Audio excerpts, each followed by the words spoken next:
following show contains adult content. It's not our intent to offend anyone, but we want to inform you that if you are a child under the age of 18 or get offended easily, this next show may not be for you. The content, opinions, and subject matter of these shows are solely the choice of your show hosts and their guests, and not those of the Entertainment Network or any affiliated stations. Any comments or inquiries should be directed to those show hosts. Thank you for listening.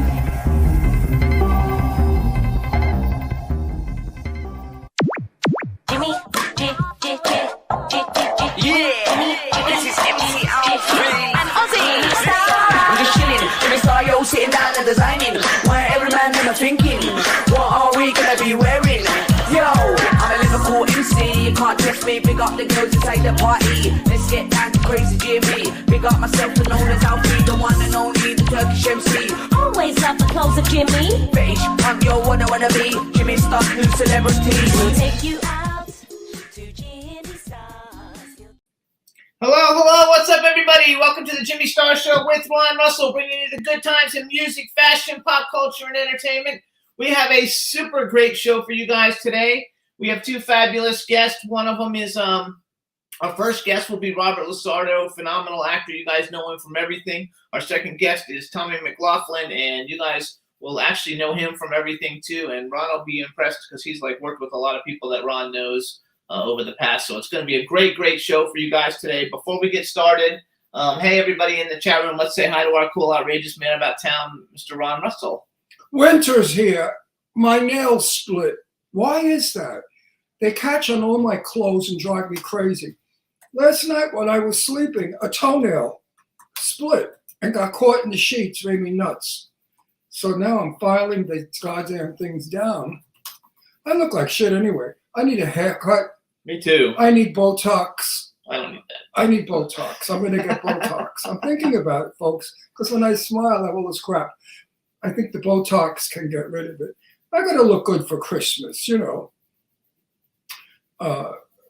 Christmas is a time that we all, for some reason, want to look good. Look at this thing. It's split. Okay, it's well, we don't do that now. No, anyway. but it's like a hook. So anyway, you It guys. catches on my sweater. So Anyway, good show today. I love my buddy from Brooklyn, who you'll hear all about. He's great. My Italian buddy from Brooklyn. it's going to be fun. We have lots of people joining us in the chat room. Let's say hi. Dave Hughes just joined us. Michael, VJ Producer. Michael, VJ Producer, has been helping make those beautiful graphics that we've been using to promote the show, so we want to thank him. We also want to thank B. Claudia, but I don't know if she's here yet. Yes, but I just wrote on Facebook this morning, please do not split my name when you make a post, because I'm superstitious. In show business, when you split a person's name, it's bad luck. No, he doesn't split them. No, so whoever did the post. B did it. She redid it. Oh, B. I told B already once. Don't Yeah, she split. redid it. No, she didn't.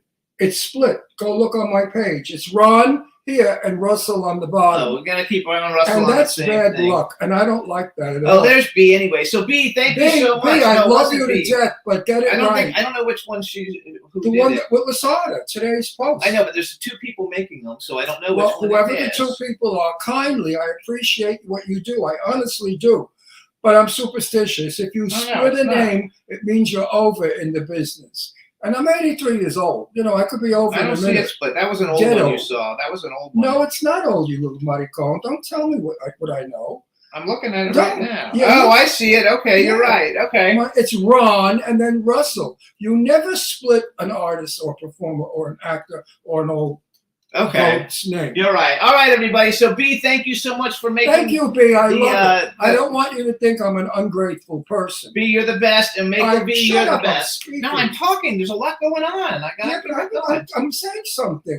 You don't listen. I will go over it publicly, and I'll go over it. It's fine. All is good. I do everything publicly. I don't hide anything from my friend. All of you out there that view us, you know me. I say it like it is, or I don't say it at all.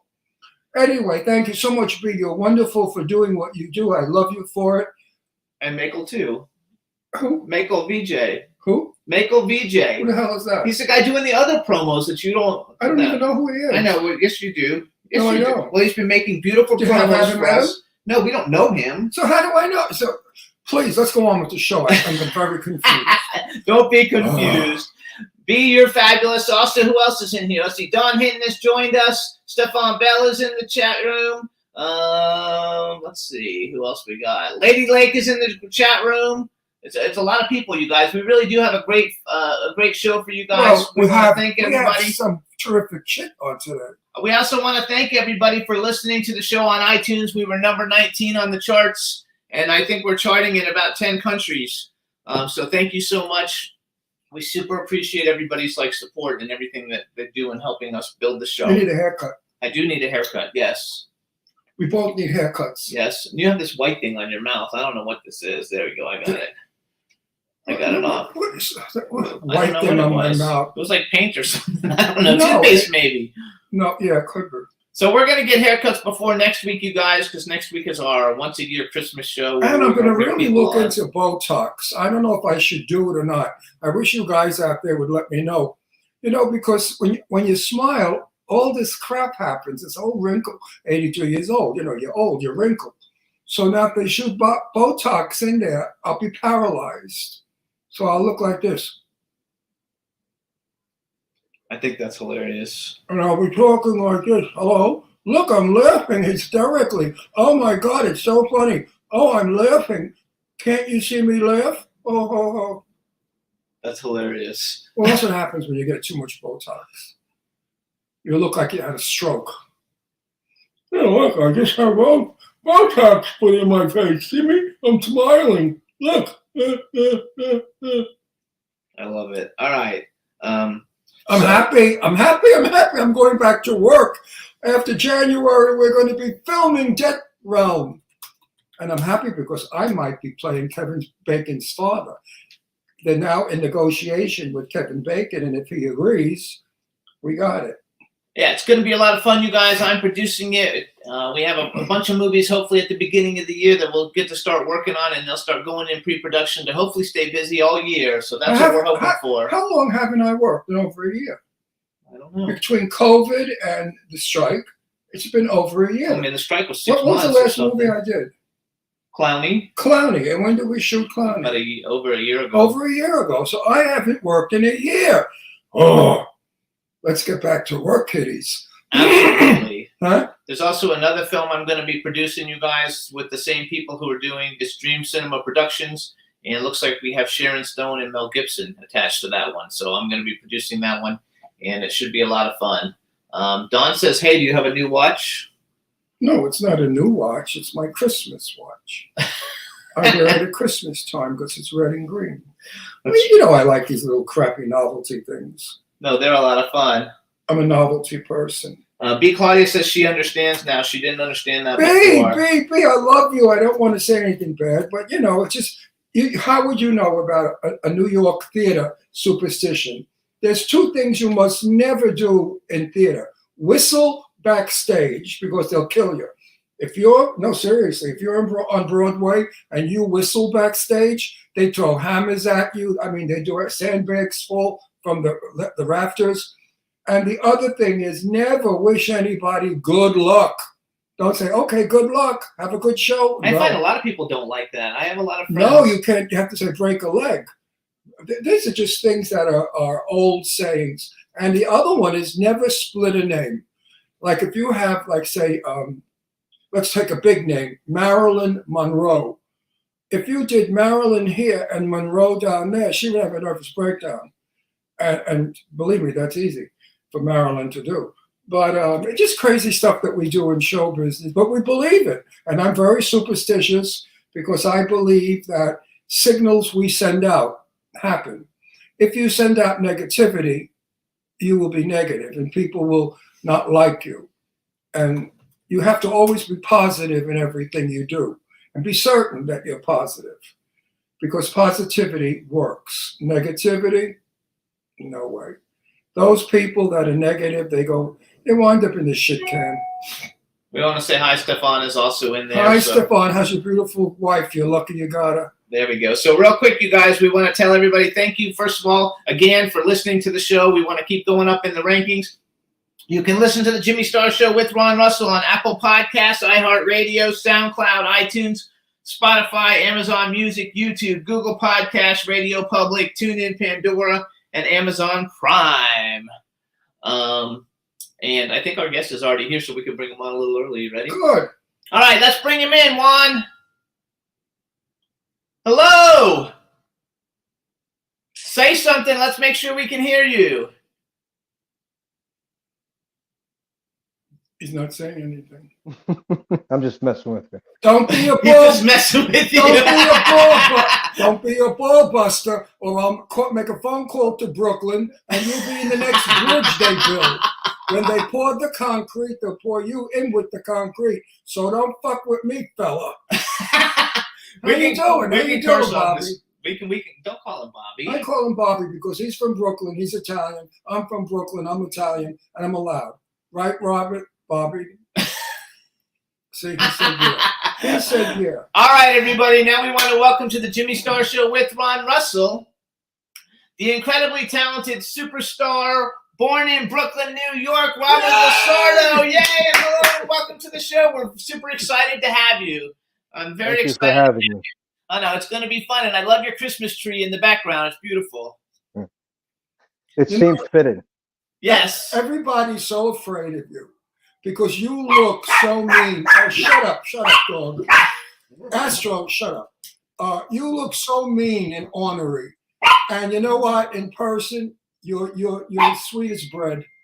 You're the nicest guy in the world, the least fierce or scary. I How do you, appreciate the compliment, Ron.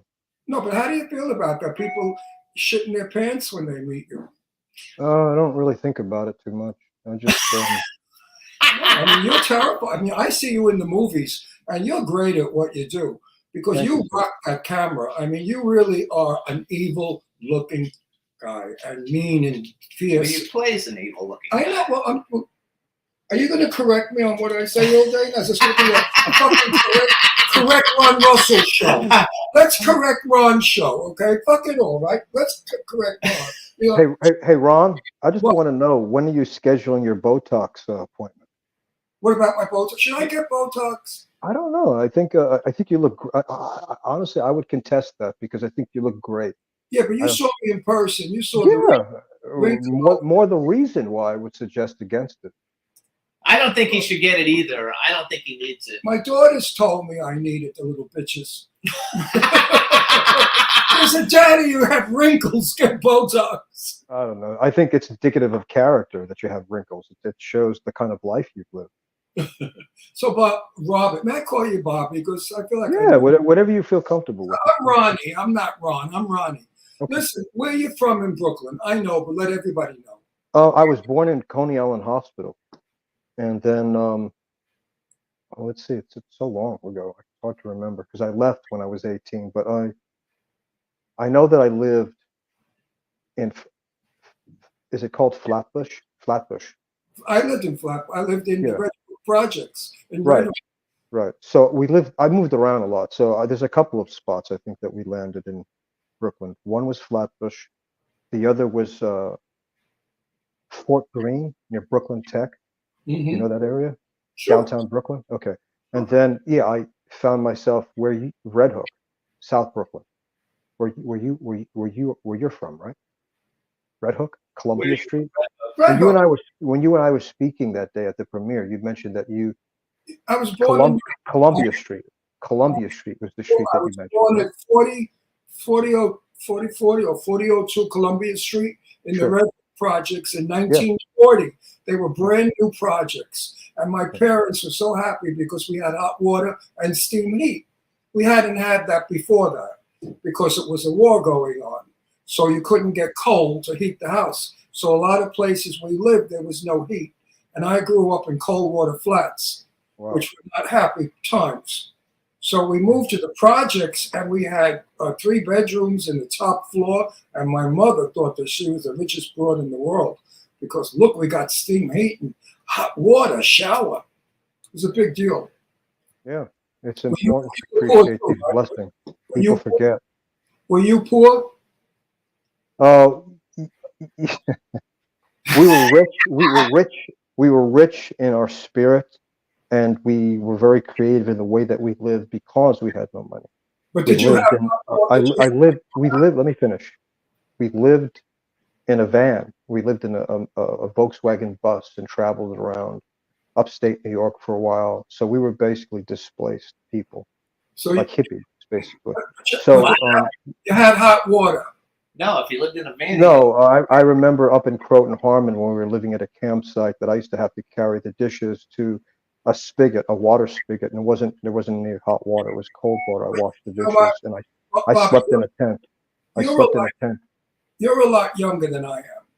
So you were not a war kid. I was Second World War kid. And we didn't have really anything in this country. We sacrificed gasoline, rubber on our tires. You couldn't buy a car.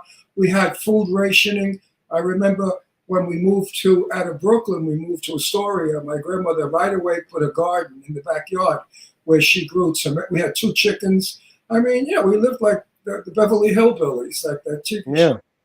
Yeah, and Hollywood would communicate it with a romantic flair in a movie called The Best Years of Our Lives, which depicts men returning from the war and how they have to adjust to civilian life. Do you remember this film with Dana Andrews, Myrna Yes. Loy, Teresa Wright? You know, The Best Years of Our Lives. Great film, which We actually depicts it at that Great, time. great We watch Turner Classic Movies probably like 4 nights a week. You know, watching all. And Ron's seen all of them anyway, but like every Well, once you in a know while we why? find Because one he hasn't seen. And when we watched them, I tell stories to Jimmy about the actors because I knew them all. You know, Wow. growing up, we moved from, my mother was an actress and she just wanted to pursue her career. And my father was an old-fashioned guinea from Italy. And he said, no, sono tutti puttane. No, you can't be a movie star because you're going to be a whore. That's what my father thought. So we then moved back to New York. But my early years were we lived in Poinsettia in Hollywood. What am I talking about? Anyway, I don't know, but I want to say real Well, quick. I was going to mention that it speaks to your taste that you watch. What did you say? 4 times a week, Jimmy? That you watch classic film? Probably for almost every night, if we can't find something that we like, we go on Tubi and find an old movie, or we go on YouTube and find an old movie. I had never seen any of those black and white movies until I met Ron. Now, like we've been together, you know, a long time, so now I've seen everything. But I never watched any of them because it really wasn't my thing. Now I love them. You know, I love that you allowed him to influence you that way and discover the golden age of Hollywood. Man, there's a reason they call it the golden age of Hollywood. oh yes, I love A Letter to Three Wives, North by Northwest. Oh, and there's I don't know. There's like 5 or 6 of them that I really like a lot, and we have Christmas ones that we watch all the time. My greatest thrill was being Jane Russell's best friend for lots of years. And Wow. Jane was in my house, and we were laying on the sofa together watching Gentlemen Prefer Blondes. Oh, And I kept saying to her, so what happened now? She said, oh, Marilyn did this, or, you know, she was telling me the inside dirt. And then Sure. we went to Cinema Paradiso in Florida. They gave her an award. And Jane and I sat next to each other watching that movie again. And she held my hand throughout the whole movie. But every time she came on, she squeezed my hand a little bit. And I asked her, I said, Jane, why'd you do that? She said, oh, because I didn't like that. I didn't like what I did or whatever. So she was critical of her work even 50 years after the film was out. Yeah. How about you? That leads me into segueing to you. Do you cringe when you do a performance that you hate? Or are you happy with all your work?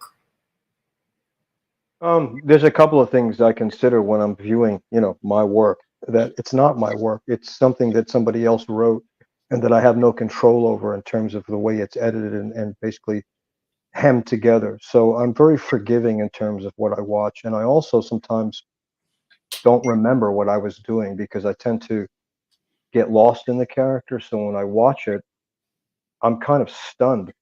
And I go, oh, that's what I did. That's what happened. So in a way, it's exciting to discover what that guy on the screen is doing, because I don't always associate myself with this guy, with the guy I see on the screen. I understand that because that happens to me. I call it when I go in my coma. I go into a coma. I really swear to you, I do. I believe it. I can relate. Sometimes my lines are over and I'm still going. I'm creating new lines. Yeah, Hey, Ron, I really It's not- respect that, Ron. That's dedication, man. So I have some No, questions. truthfully, don't you ever go? I believe you. I go so deep. Someone has to tap me on the shoulder and say, Robert, hello, come back to earth. Be nice. I can't. Yeah, I think you and I are trained. We're sort of. I don't know how old are you anyway. You want to tell? I'm 60. Oh, you're no chicken either. All right, you're 60. You don't look 60, Wait, though. no. Italians don't age. Italians don't age. We never lose our hard-ons and we never age. Right? No, it's true. My father died 80 years old, and he said he could break walnuts with it. All right, so we never age. By the way, nothing's pretty much off limits. But seriously, I forgot what I was saying. Italians don't age. Italian before that. I don't know. I was throwing something at Bobby. I forgot what I was telling you. That's okay because I'm going to go now. Go, you go. Okay, so first of all, so you basically it came on my radar. So I was a huge fan of Nip Tuck. And Thank you. One of the best shows on TV, that was one of the top shows for a long time. And I lived in Miami, so I was like used to it. When you were like on Nip Tuck and you were such a badass, I was always, since I saw you on Nip Tuck and you fed somebody to the alligators, I was just like, yeah, that dude's fucking scary. And so you portray scary very well because you're such a nice guy and nobody would have any idea, that you watch classic movies and that you're classically trained. Because then you went to school, to become an actor, right? I want to pay Yes, him. sir. Yes, sir. I did. Yeah. I want to pay you a great compliment. I've seen a lot of your movies, and some of them stink. But you really made me enjoy the movie. I'm not blowing smoke up your ass either. If you weren't in that movie, I would have walked out. Which movie? It's interesting that you say that, Ron, because I remember you and I spoke after the Bloodthirst premiere. You said pretty much the same thing you just said now to me. So I I appreciate really the compliment. enjoyed you and a few other people in it. But as far as the movie went, it was not for me. It was just written for sensationalism, and then suddenly you come on, and I say, now the movie is good because we have an actor. We have a person who is delivering something, not just chopping somebody up for sensationalism. So thank you very much for saving some of the shitty movies they make. I appreciate that, Ron. Thank I'm you. being honest Right. because you know it as well as I do. You're good. You're intense. You're very intense. When you come on the screen, I'm sorry, what? When you come on the screen, nobody in the theater speaks. No, seriously, you grab them right by the balls and hold them there. You're very intense. Yeah. So let's brag a little for you. Well, Okay. before we go there, what made you think that you could do this? Wasn't me. Who was? Wasn't me. Who was? It was a teacher of mine who became a surrogate father to me. His name is Anthony Abeson. I met him at the High School for Performing Arts in New York City when I was studying and doing theater work there. He took a liking and an affection to me, and he was very kind in his observations, and I wasn't used to that. You going up in Brooklyn in the life that you lived, I'm sure you probably weren't. Tough guys. You probably can relate to that. So it was unusual to have someone who could objectively observe me and say to me things in regards to talent and ability and foreshadowing things to come that I couldn't conceive of, so much so that I ran into the military for 4 years to kind of run away from the calling to be what he perceived a very effective and talented, make a talented a talented performer that could make a contribution.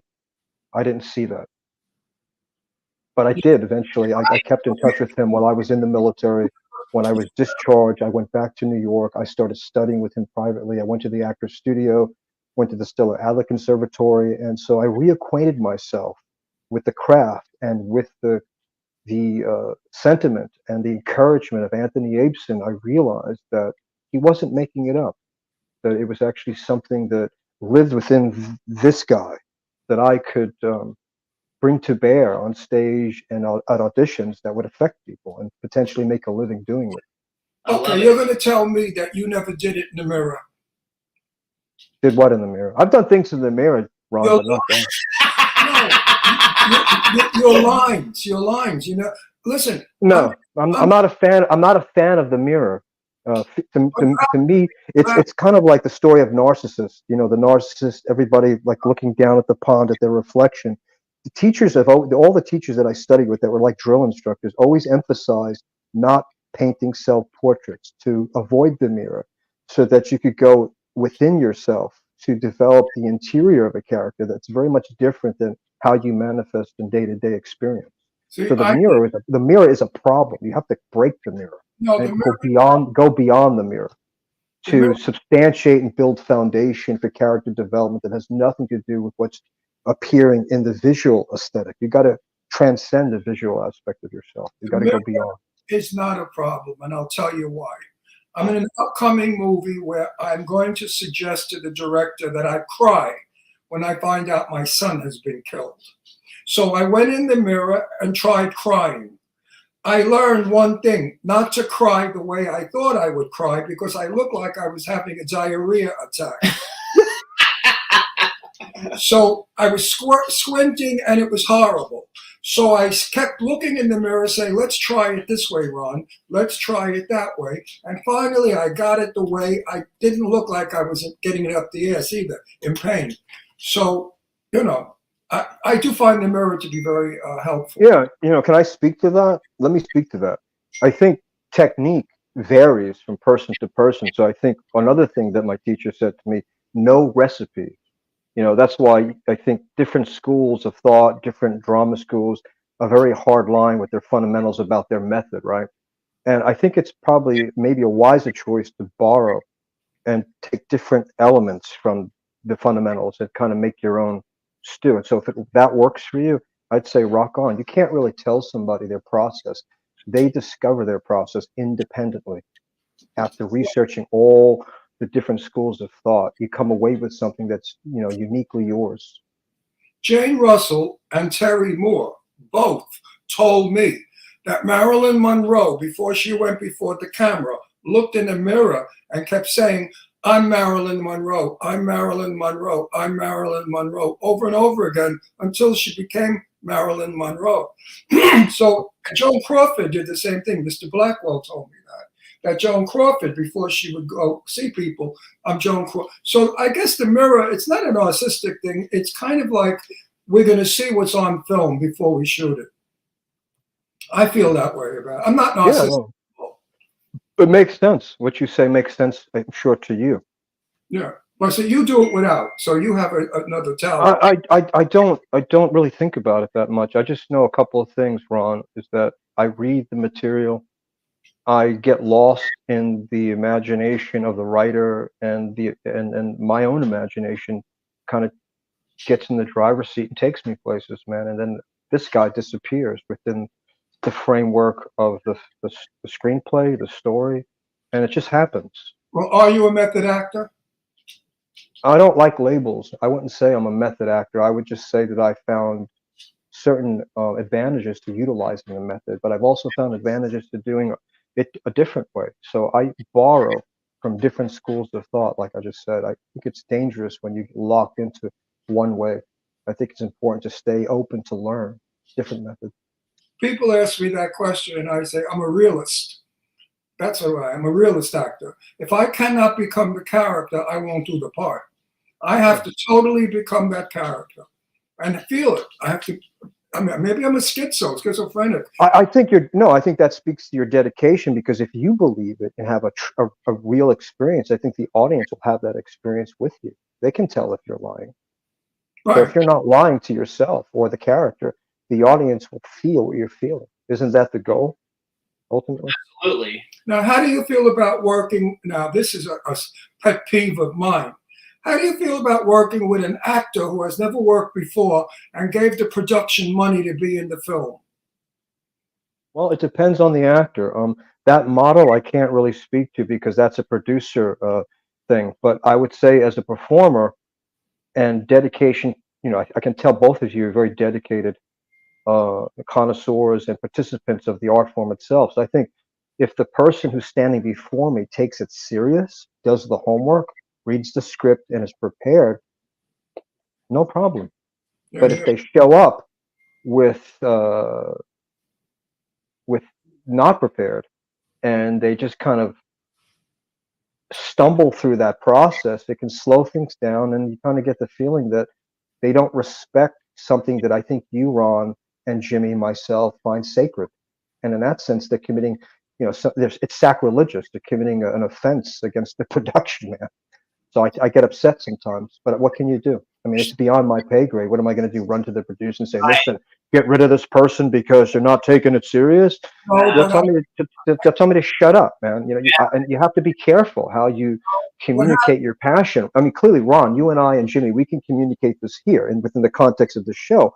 But once you're in that workspace, there's a whole political play that's happening that if you infringe upon, man, I've done that. You get into a lot of trouble. I've been put in time out, Ron, because of what you perceive as being this intense, very passionate, I guess, person. And when it comes to the art form, that I've been perceived as a bully because of it, because I'm very specific about how I feel other people's commitment should be. But does that make me a bully? Does that make me arrogant? Who am I to decide whether or not someone is doing it right or not? Isn't that the director's job or the producer's job? I mean, it's a struggle for me, is what I'm trying to tell you, Ron. It's hard for me because I recognize what you're saying. It's very difficult to play off of somebody who's not there, man. What do you do? What do you do? What happened to me years ago in the film was one of those, everybody that got in the film paid to get in. Nobody was a professional actor. And I played a nasty cop from New York who went to Pittsburgh to push people around. And my performance was very, very intense. Like, don't tell me your brother didn't do it. You did it. You're the murderer. And I'm very intense and very Brooklyn. And you know what he said to me as he stood up? Oh, you're a bastard. And I looked like I was overacting. That whole scene is ruined because I was the character and he was flat as a board and so without emotion. So I looked like a show off. I looked like I was grandstanding. And that's what I like about now. I would like to work with you. I give you a run for your money. It's important. It's important to work opposite people, performers like yourself, because they keep you in shape. Like if you get in the ring and you're sparring with somebody, and they like you said, they give you a run, but for your money, so to speak. It's very important to stay in shape that way. You also raise another point. I'm sorry to interrupt, but you raised another point that just had a light bulb moment, because I was just thinking about this the other day. How when you play opposite someone, it's kind of like a dance. It takes two to tango, right? If the person doesn't know how to dance correctly and they're stepping all over the tip of your toes, no matter how well you lead them, Ron, as you said in the scene, it falls flat. It looks terrible. So it's not enough for you to bring your commitment and your ability if the person you're playing opposite doesn't know how to dance in the scene correctly with you, man. It's a train wreck, right? Like you've just pointed out. So I recently experienced that, and I thought, well, I'm good enough in my commitment to this that maybe it'll appear better. But what the editor has to do is cut around the reactions of the person that's clearly not present in that scene. It always looks like shit. Yeah, it's tough. You raise a very valid point, man. I've experienced that. There's one thing. Now I lost it. See, I'm getting old. I'm losing things. Hey, you didn't lose your. Hey, Ron, you didn't lose your hair, man. So be grateful you still got that stuff. Stop it. You keep saying you're losing. You ain't losing shit, man. You got your hair. Be grateful. We're getting haircuts this week, so okay. Listen, auditioning. See, they don't audition anymore, and that's what I resent. I'm going to answer the next question. I love rehearsal, and I like people to audition. I tell that to directors. Has this person auditioned that I'm doing the scene with? Oh, no. He came in. He's $15,000. Well, I don't want to do the movie because he didn't audition for the part. So I don't know what he's going to do. I mean, working with Kevin Bacon now is going to be a thrill for me because he's going to give me energy. He's going to give me everything. Well, yeah, he's a terrific actor. Yeah, exactly. And like I said, working with you, I think we are in a movie. Am I supposed to say that? No. I'm not supposed to say I like how Jimmy goes, no. No, I'm not, Bobby. I don't believe in like talking about movies until they're further. Jimmy goes, no. Hey, Bobby, I'm not. People, I explain. I believe that, people, not everybody likes everybody, and I think people have the horns, so I don't like to give out too much information until things are done. Because I don't want people wishing me bad. Well, let me rephrase that. if ever I get the opportunity to work with Bobby, it's going to be explosive. I would love to play either the detective in that movie or the gangster in that movie opposite him, because we will have a blast. We will get All right. Academy Awards. Now it's my together. turn to talk, and you have to, like, I have like at least 5 questions. Good. Go. Okay. All right. First, I want to Laura, brag a little put bit. us to sleep. No, first thing is, like, in the chat room, everybody wants to know how tall you are, and they're all like debating back and forth, like how tall you are. And even though I've given them a picture, so how tall are you? He's about 9 inches. Well, my feet touch the ground. Let's start with that. The second thing, with my shoes on, I'd say on a good day, if I stand upright, maybe 5'9" with my shoes on, with some nice boots on. About 5'9". So then we have a chat room full of people. Just say hey to everybody in the chat room, because they're all like commenting about everything. So just say hey, chat room, or something like that. Hey, chat room! There you Happy go. holidays! Happy Hanukkah! Happy Kwanzaa! Happy whatever makes your boat float, man. Just have a good time and have some eggnog and some pumpkin pie, and hang up one of those little mistletoes and just go to town. Enjoy, right? Why not? So my first question, because you have such a great history, and I love the fact that, like, you're pigeonholed to play the bad guy, like, a lot of the time, but you haven't been pigeonholed, whereas you're only doing horror or you're only doing drama. You do everything. So my first question is, and Ron's never seen this movie, but how was it working with Ian McShane and Jason Statham in Death Race? Because that's such a great movie, and Joan Allen's in it. You never saw Death Race. We've never I've seen it. every Jason movie. You haven't seen this one. You haven't seen it. I know you haven't seen it. I love Jason. Tyrese Gibson, Jason Clarke. So number one, how was it working on the movie? And number two, how was Jason Statham? Because that's his like favorite action hero. Oh, I love him. I think he's the best actor out there. The crazy fuck that he is. I felt almost like guilty taking the money to do that, because I didn't even feel like that was a job. That was just an amusement park, a thrill ride. They strapped us into these cars and flipped the cars upside down. I felt like I was back in Coney Island, Ron, going on the Cyclone or something. It was great. I had a great time making that film. And the bumper car. Yeah, it's like bumper cars. It was fun. I had a good time. Jason was a gentleman, very nice man. I said hello to him. We spoke briefly. He was very nice. Ian McShane, also very sweet man, very kind, polite. I didn't get any sense that anybody was taken too much with their own light. It seemed kind of like just a gritty, it's like what you see in the film. Everybody was just kind of. Did you have lines with Jason? Down to earth and cool. What? Did you have lines with Jason? I didn't have any. No, I had scenes with Jason on during the car sequences, but we didn't have any actual interaction outside the car, inside the prison. Well, he never has lines anyway, very rarely. So Death Race is basically about a prison, and they try to if you're a driver, I saw you get that out of it. No, movie. you didn't. You might have seen the old one. You didn't see the Jason Statham. I know we haven't seen it because I see everything. Well, I'll see it. We're gonna see it tonight now. now that Bobby's in it, of course I'll see it. Okay, so then my next question is, how was it work? So The Mule, one of the biggest movies ever. You worked with Clint Eastwood. I You love had a that great movie. role. Love that. How was Yes. it? How was it working in that? Because that's like such a high profile movie, along with Death Race. And compared you were to such indie a films. rat. How was that? You were a rat, a real rat. I'll tell you. Prior to getting the job, it was inconceivable that I would ever stand opposite Clint Eastwood. I never imagined in my wildest dreams not only that I would be in a Clint Eastwood film directed by him, but also standing opposite the man. Wow, So- you commanded those scenes, my friend.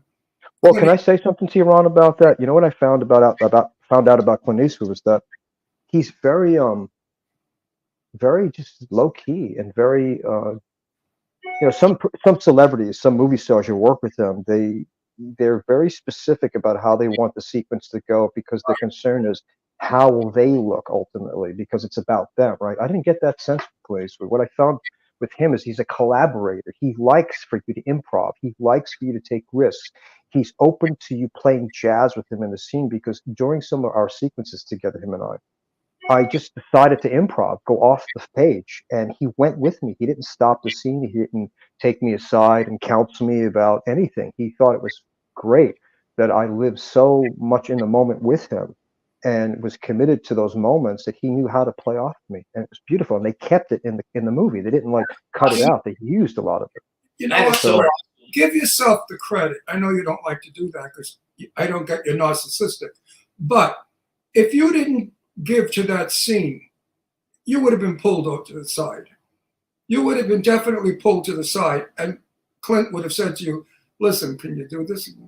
But obviously, you did everything he liked because you know the shit you're doing. Well, Ron, it's interesting you bring that up because something kind of did happen, not like that, but what I realized when I got to set that it was ambiguous, meaning that there were 3 of us in the garage, but the production, even Clint, wasn't sure in terms of placement who was running that garage, who was in charge. So I realized that, and so I basically grabbed the bull by the horns and kind of fought for my position in the way that I communicated that character to Earl, and they saw that. And the next day, Clint, the production said, "Robert, listen, we realized something. You're definitely running this garage. We can tell by your persona, the way you engage Clint, everything you're doing speaks to you that you're in charge." But prior to that, the jury was still out. They had made a decision who was running things, who was the more dominant guy in that sequence. I had to fight for that. I really liked that movie tremendously, and I'm glad you enjoyed it. And my opinion of you is you were such a rat. You were so rotten. I wanted to spit in your face. You really which is did. good. That shows how Let me ask you something, Ron. What constitutes rat? What did I do specifically You know where you would call the character? what? The most, I don't you were the remember most exactly. corrupt, murderous, low-life piece of shit I ever saw. I think you get. I'm going to tell you something because we're very candid here. Clearly in this interview, I think you get off on that. I think you enjoy watching me do that. I do. Okay. You're very good at it. Listen, I hate to compliment my stars because they think I'm full of shit. I'm saying it just to get You full of shit. Yeah, he doesn't compliment anybody. Bobby, if you're in a movie and Jimmy tells me Robert Lasara is in a movie, I will be happy to see it because you really get me going. You could be the most evil, heartless, murderous piece of shit on earth, and I love you for it because there were only, in my day, the only people that could do that well would be, let's see who I could compare you to. That played a rat good, always a rat.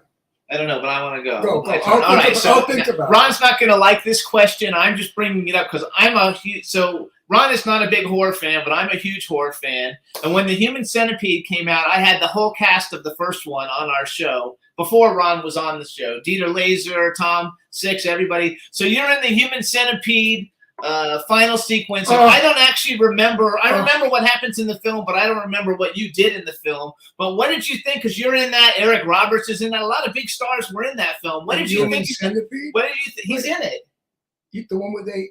Yes, he's in the prison one I where think they that like is- attach like 50 That people. is the most disgusting, vulgar piece of shit ever made.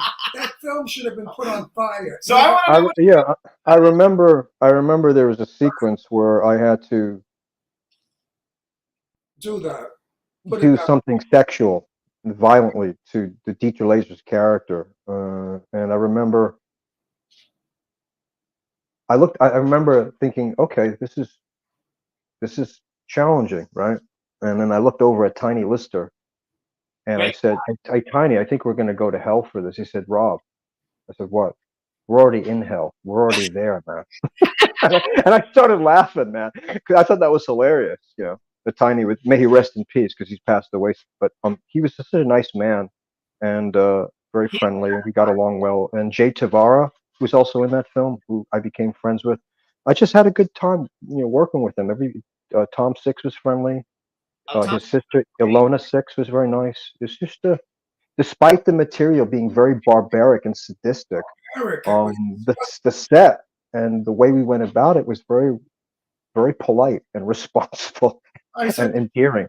Everybody was concerned. I just felt like Tom Six and everybody involved just was because of the nature of the material was that much more concerned about the well-being of others. I didn't feel, because I've been on sets, the comedies, and I've done movies that would appear in the frame as this auspicious, beautiful affair, when in fact you're working for fascists and have a terrible experience because so many people in charge are power tripping, and the stars you're working with have egos the size of Manhattan.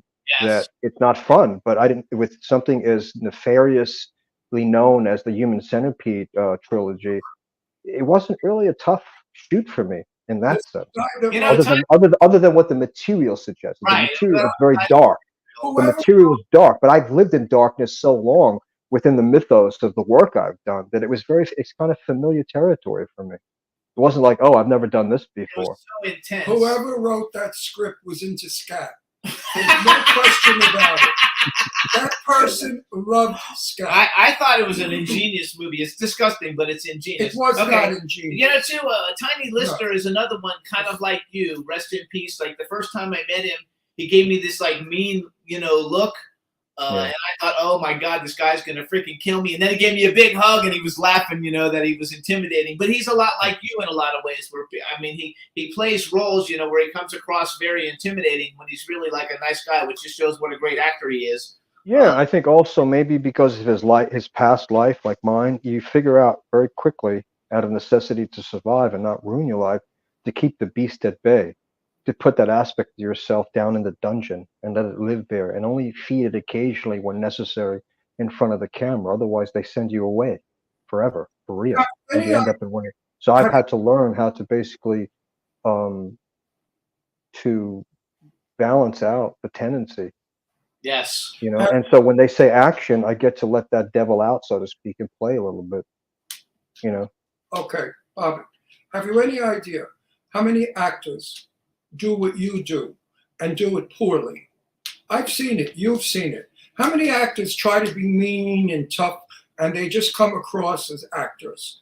You are wait, hang on, I'm not finished. You are so believable that you really frighten people in that theater. Your performance is so believable. I don't know and I met you in person. You're a dreamboat. You're one of the sweetest guys I know. The opposite of who you are on film. Get to know me, Ron. Just kidding. Anyway, listen. No, but here's the thing. You know what, Bobby, I don't believe that. I know you can see past the facade. I get that from you because you've lived a long life and you've been through a lot of stuff. I can tell. So with respect, I'll respond to your question.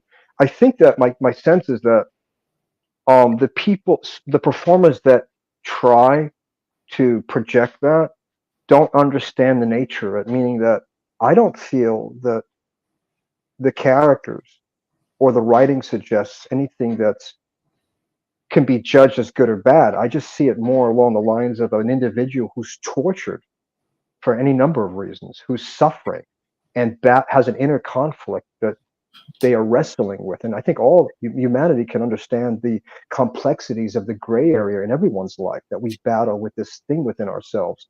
The aspect of our minds that is reasonable, and the aspect of our mind that's not so reasonable. So if you observe it that way and communicate the frustration of your life experiences, or if you utilize the method and you dig deep and find something in your own life, or even in the surroundings on the set that triggers you, you're not trying to do anything. You're just channeling a very authentic feeling that you have that speaks to frustration, speaks to rage, speaks to a sense of helplessness, a sense of being tortured by others, a sense of being judged. And that makes the monster.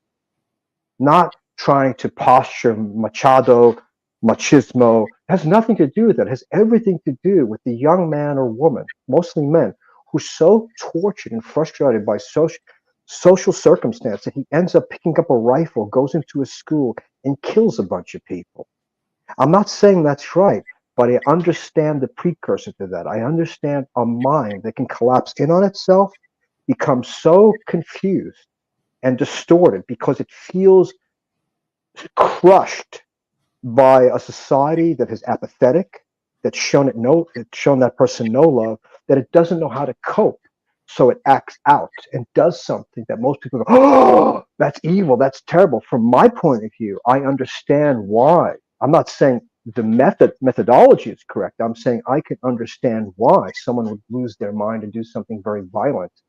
And I also understand that psyche because I live in it. I've struggled with it. So I'm not trying to be bad. I'm simply working through a dilemma, a frustration that at times makes it appear as if I'm a bad guy when it's simply I'm trying to overcome the tendency to kill.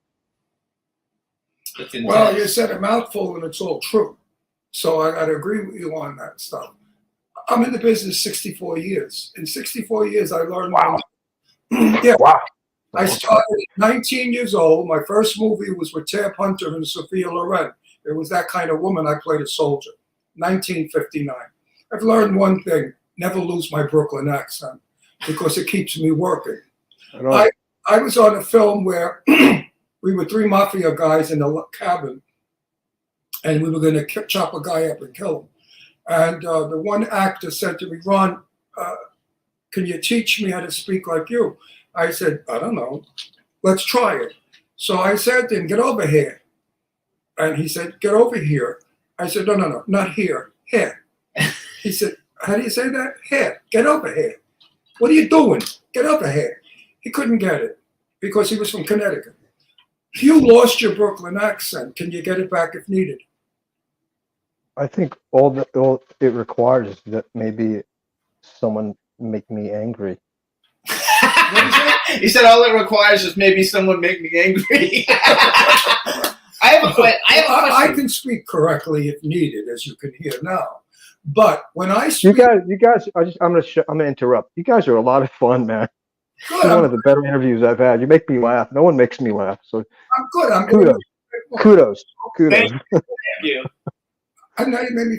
I'm telling you, I'm getting so fucking old. I don't remember anything anymore. Meanwhile, I have to pee. So, can I excuse myself when I go water the lily? Yeah, go water the lily so I can talk. At my age, if we don't go right away, we piss in our pants. Are you kidding?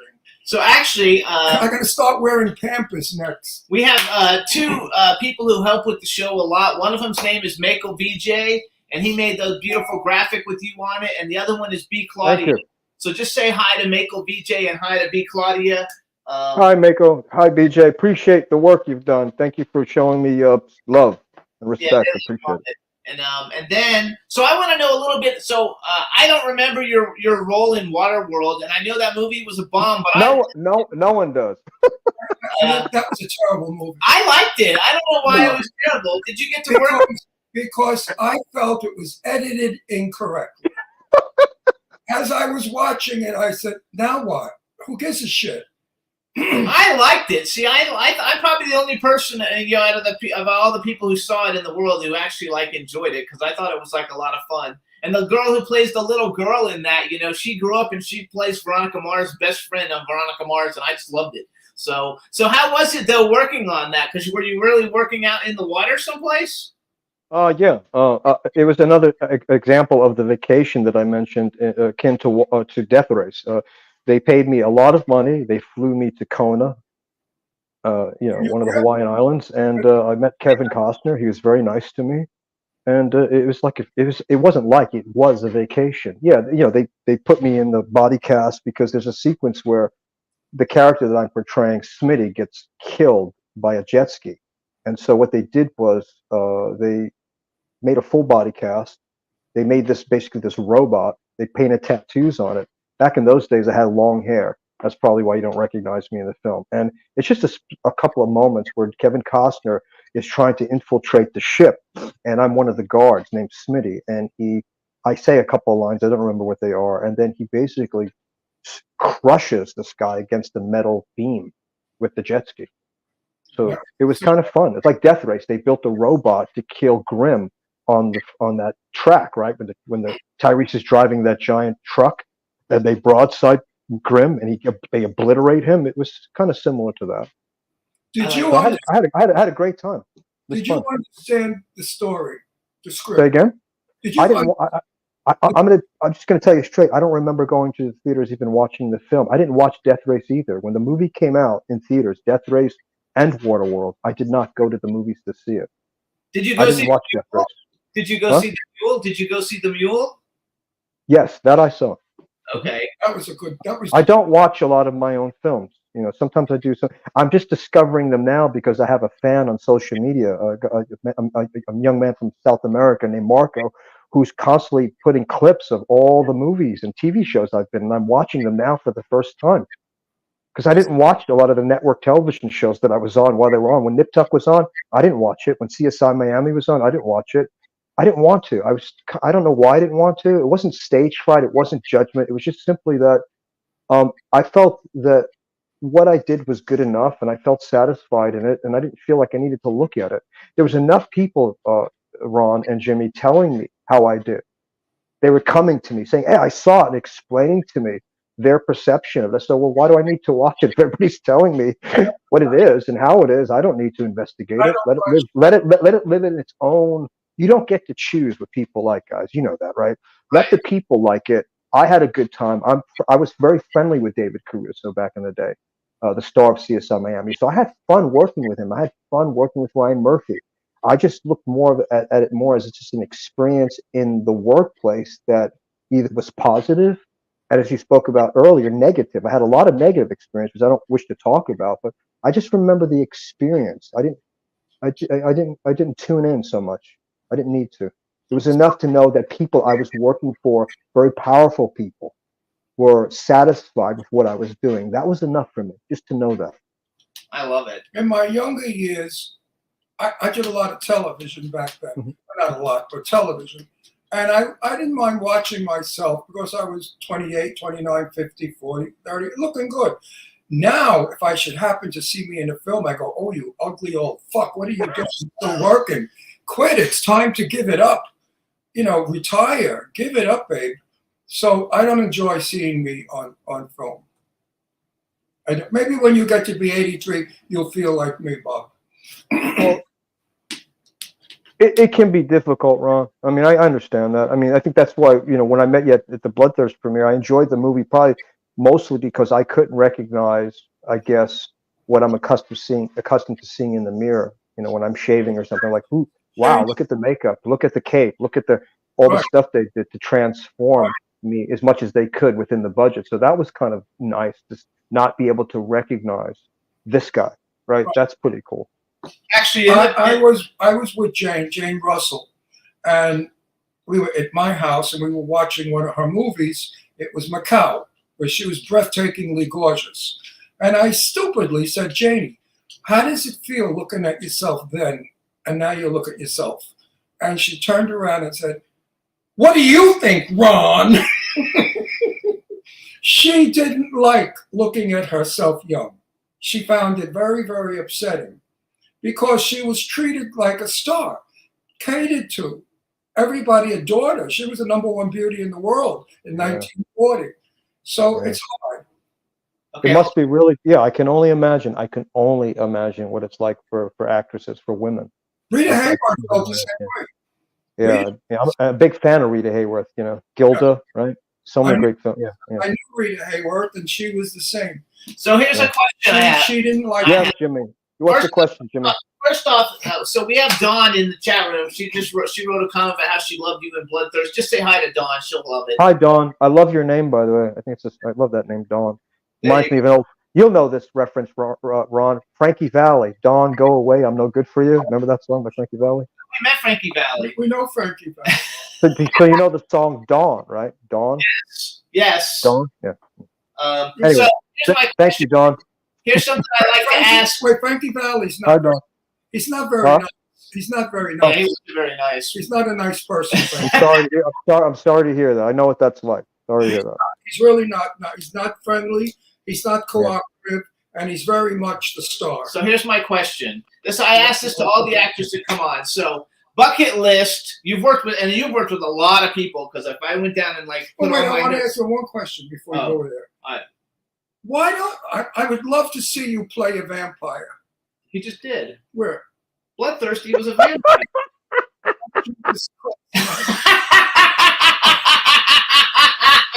I'm having a stroke on television. I'm having a stroke on television. You were so disgusting in that movie. How could I forget? He wants a more normal vampire. Oh, you know what? You were really. That's fucking hilarious. I'm losing it. Okay, so then I get to go to I'm mine. really losing it. I was at the red carpet. I saw you afterwards, and I forgot. Oh, I'm getting old. Okay, so here's my Okay, maybe it's better that we forget certain things, Ron. Yeah, but, you we sleep better at night, I think, if we forget. hostess were excellent. You So. were, yes, and Costas was good. You were good Okay, in so that here's my question. I like to What's the ask question, Jimmy? Yes. the What's the bucket question? list question. First of all, you've worked with so many amazing people and you've been in so many cool things. Living or dead, male and female actor that you would love to work with that you have not worked with. And then the second part of the question is if you could have ever been in any movie that's ever been made in history, what movie would you have liked to have been in? Okay, we got to break this down because, as Ron would say, my memory can't hold this. Okay, so let's start with the first question. So bucket list. There's so many actors and actresses I'd love to work with. Past and present. People who. Dan Duryea. Remember Dan Duryea from Little Foxes I and met from that. Crisscross? Yeah, I love him. Burt Lancaster, James Cagney, Edward G. Robinson, Rita Hayworth, Teresa Wright. Lana Turner. You want me to keep going? Humphrey Bogart. Yeah, all those people that have, John Cassavetes, not Nick Cassavetes, John Cassavetes. Yes. Peter Falk, Love Ben Peter. Gazzara. I just a plethora of people, man, that I've watched. And so let's bring it. Okay, so let's talk about the present. That's tough. There's an actor that I'm a big fan of. His name is Linus Phillips. He was in a movie called Manson Family Vacation. I know he's extremely talented. Kentucker Audley, who was a film called Christmas Again. And there's a lot of independent actors, independent film actors that I like, that I feel that have an incredible talent that may not be recognized in the mainstream. I have an affection for. But let's speak to people let's speak to what people may know because of the celebrity status. I'm a fan of Micah Monroe. You know who that is? That actress? She's a great actress. Micah Monroe. She's great. Tom Hardy, fantastic actor. Do you like Tom Hardy? I love Tom Hardy. I think he's freaking awesome. That movie Warrior was intense.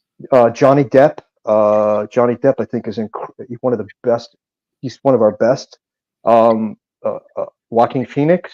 I can go on forever and ever. There's so many talented actors out there that I would love to work opposite of. Those are what about a movie that you could have been in? What movie would you have liked to have been in? I don't know.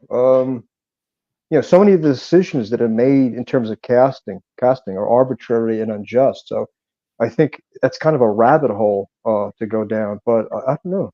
I can't. Nothing comes to mind. Do you have a favorite movie, like your go-to movie? Like if you're in a weird mood and you're like, okay, I got to go watch this movie. Yeah. Flashback.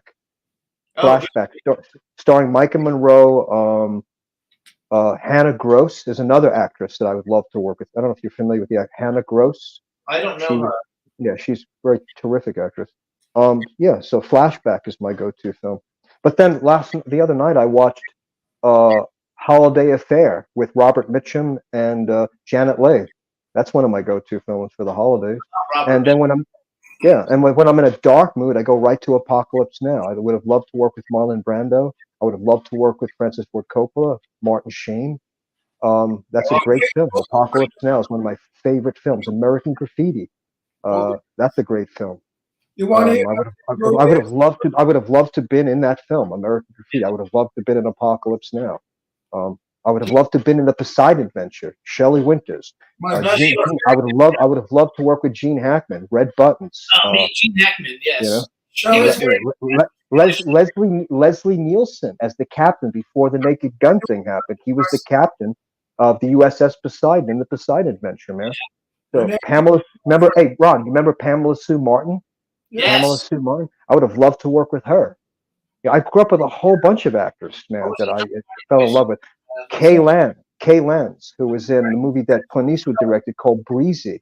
William Holden. You mentioned Shelley Winters. She's a dear friend. She was. I saw her the night before she passed away. I went to the home that she was in, the place, and I said to her, Shelley, remember you're coming on our show. She said, Ron, as soon as I'm better, I promise you I'm coming on your show. And I didn't kiss her face, but I kissed her hand. And I thought you were going to say something. I thought you were going to say something else. Sorry. I don't know, but I remember Shelley because having lunch with her every Thursday at the Silver Spoon in Hollywood, we got stories about all the men she banged. That Burt Lancaster was rough and not the head to the wall. Sean Connery was the best. She banged everybody in Hollywood. She was the funniest lady in the world, and so proud of her love conquests. Very well missed, and a tremendous. Yeah. Do you remember the film A Place in the Sun? Montgomery Clift, got an Academy Shelley Award. Winters. Yeah. Elizabeth Taylor. Great film. But Shelley in person was not an actress. Shelley was a person. She never pulled the actress routine on you. Now, Dan Duryea, who you mentioned, I made a mistake. I once said to him, I bet you get the parts that Richard Widmark turns down.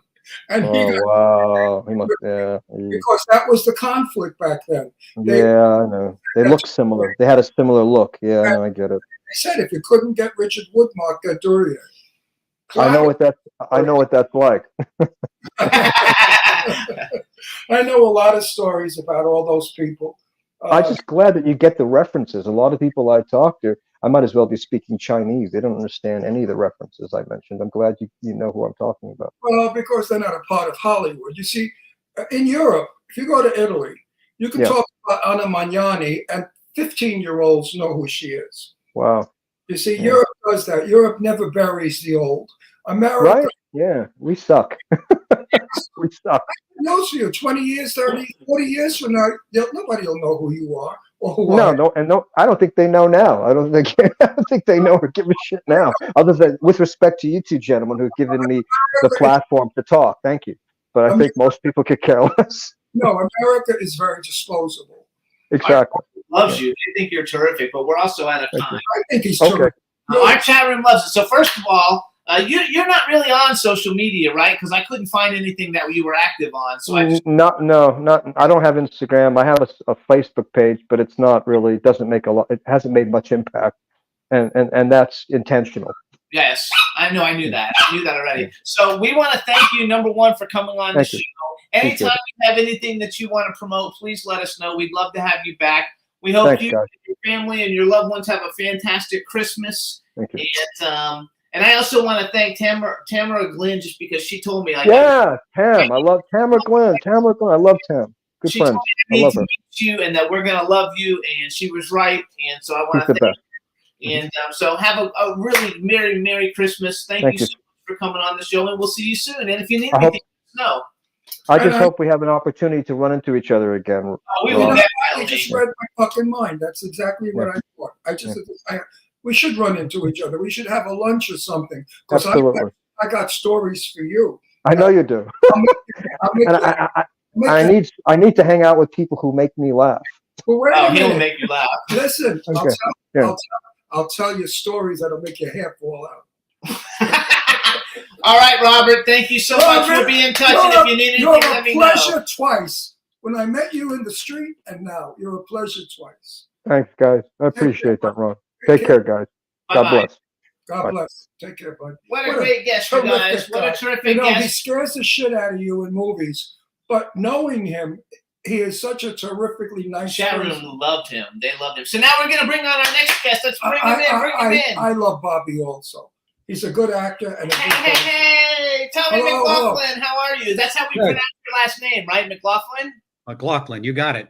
All right, everybody, now we want to welcome to the Jimmy Star Show with Ron Russell, actor, writer, director, producer, rock star, and Emmy nominee, Tommy McLaughlin. Hello and welcome to the show. Hi, you guys. We are great. I just was watching.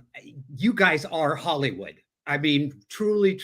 I grew up in this town, and I miss people like you who have the history down, who really are able to tell stories.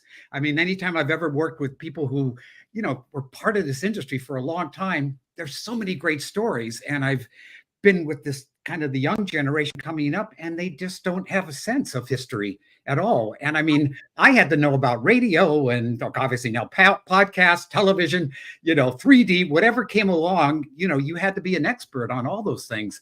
And you guys have all that great knowledge. It's wonderful. Let me introduce you first. This is my cool, outrageous man about town host, Ron Russell. Hey, how are you? I'm lucky. My mother was Jenny Gabriel, a silent movie actress, and I was raised Hollywood. Even though I lived in Brooklyn and New York, my mother never left Hollywood mentally. So growing up, I had the opportunity to live across the street from Rita Hayworth, have Jane Russell as my best friend for years, That's to great. know all the great stars of Hollywood because I was a young fella. Burt Reynolds was a good friend, and Ted Hunter was my best friend. Hang on, because you're going to like this. So first I want to tell you, because he's not really a horror movie fan. I'm a huge horror movie fan. So I knew who you were, and we run in the same circle, actually. Like I looked at who we have in common on Facebook. We have a ton of the same friends. Adam Marcus is a friend of ours, and I put Adam's a great guy. Great guy.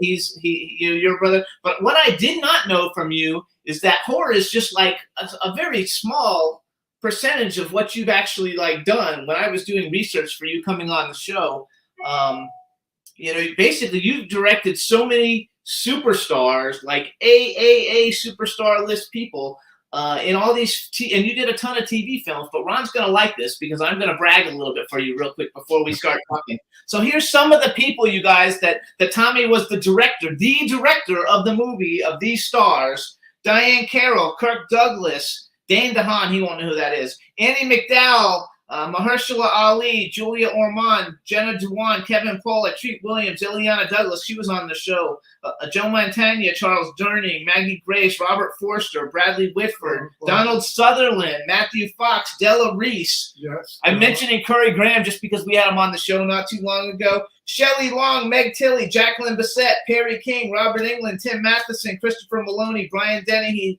Jason Robards, Robert Russler, Kirk Douglas, Valerie Bertinelli, Kelly McGillis, Larry Hagman, Hal Holbrook, Marion Ross, Eileen Brennan, Craig Nelson, Gene Smart, Shirley Knight, Molly Ringwald is my favorite, Lee Grant. And that's just, I only picked out the ones, from who I actually knew were huge Why don't we stars. just say Hollywood? So you are Hollywood. When you were saying that, I mean, you have really done it. Just say it takes one to know one, right? Or know two. Yeah. I think it is so impressive. I feel it. Bob was a good friend. I love Bob. Robert Foster. Robert Foster was he was a very I was in a movie called The Black Hole for Disney. I was hired to basically choreograph the robots and the humanoid characters. But Gary Nelson, the director, said, "I love the way you move and stuff. We're going to write a piece for you in the movie." So I was Captain Star in this robot outfit, and I did like a shootout with the two little robots in there. But this was in the middle of production, so I mean, again, it was that kind of being in the right place at the right time. Something happens and suddenly bang, you get to do something you never expected you'd get to do. But that was a lot of it. It was my pantomime training. I'd studied with Marcel Marceau for a year in Paris when I was 19.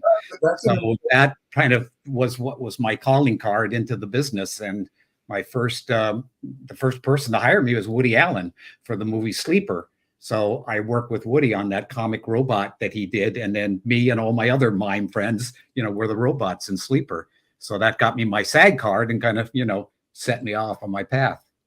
I think it's amazing. Hell of a path. Yeah. A lot of the people that you've worked with, I knew. And they were the ones that I knew were all nice. So you work with some of my nice. Bob was a little strange, Foster. He was a little strange, don't you think?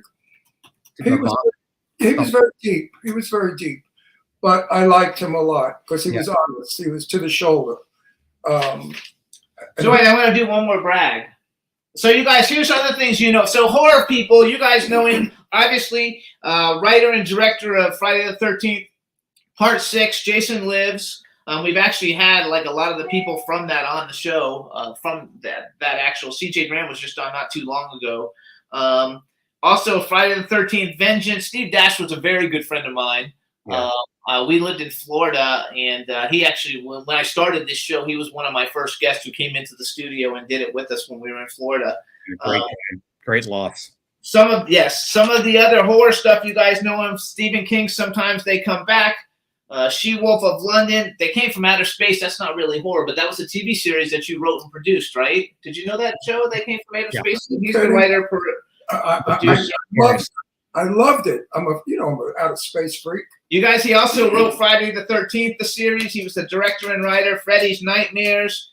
He also was a TV series writer for Van Dyke and Company. That's the Van Dyke guy on Sunday nights on MeTV. Dick Van Dyke. I couldn't think of his. The Dick Van Dyke Show. Which I think is, kind of like unbelievable. Plus, he's got all these also, he was an actor in The Incredible Shrinking Woman with Lily Tomlin. We just met Lily Tomlin in March of this year. We met her. That is one of the funniest films. I love Lily. Yeah. I know Lily Tomlin for over 65 years. I met her when we were all young. And she's just as wonderful today when I saw her a couple of months ago as she was 65 years ago. And when he did The Black Hole, Maximilian Schell, Robert Forster, Ernest Borgnine, Anthony Perkins, and Roddy McDowell were in that. I knew you did something with Anthony Perkins. I couldn't figure out what, so now I just saw it in my notes. You really worked with the creme de la creme. I've been very blessed, guys. I've just Really, been, really blessed. for those who've read my book or the book on me, I didn't write it, but I just talked for about 3 weeks. And Joe Maudry wrote this book called A Strange Idea of Entertainment. And, it's just like, kind of, I've been like Forrest Gump. I ended up being in these situations where suddenly something happened, like, going to the Monterey Pop Festival and seeing Jimi Hendrix and all these incredible artists. And that, of course, changed my life, made me want to be a, rock and roll star. Yeah, by the way, we're going to talk about that in a minute. But tell everybody the name of the book again. A Strange Idea of Entertainment. And Conversations with Tom McLaughlin. It's it's on Amazon and Kindle and all that stuff. It's the guy wrote it. Joe wrote it because he said nobody's he's ever interviewed has had so many sort of eclectic different things that I did, because my father was a magician and a fire eater, so as a kid that's what I wanted to do. But then, he was also a USC film student, and we lived next to the old MGM backlot. So on the weekends, my friends and I would go under the fence and we would shoot our little 8mm movies on the backlots of MGM. So that obviously got me, That is so cool. You still have that film. So yeah, I still have John Sturgis's director's chair. I just saw this chair, it's a director, and I picked it up and I took off with it. And I was like, 10 maybe at that time. And years later, I met John Sturgis and I said, I got a confession. I took your stool there, your chair years ago. And what was that? I think it was Ice Station Zebra you were doing or something. And he goes like this and goes, that's where that fucking chair went. And I went, do you remember? He goes, no. Hey, if it helped you, great. Any other advice? Yeah, wear comfortable shoes. Bill Hellman's in Ice Station Zebra. That's funny. Okay. I like that movie. Listen, question. Mm. What made you become the director you are today and having such a resume that you have? Because I know a million directors and they all wish they had half of the stars to direct that you have. What is it about you that's so fucking great?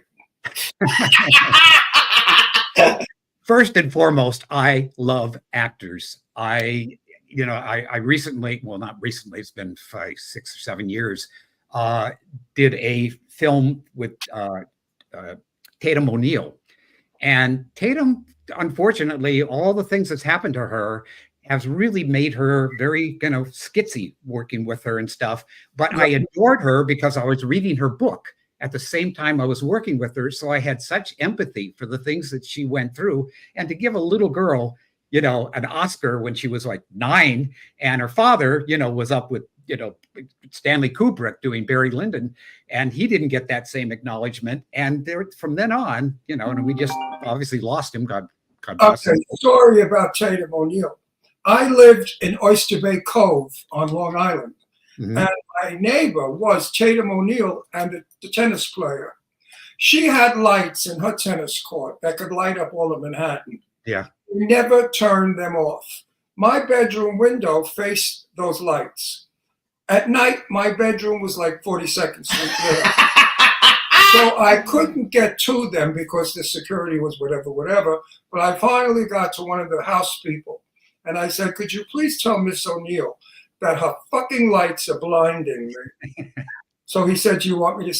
I said, "Yes, say it exactly as I said it."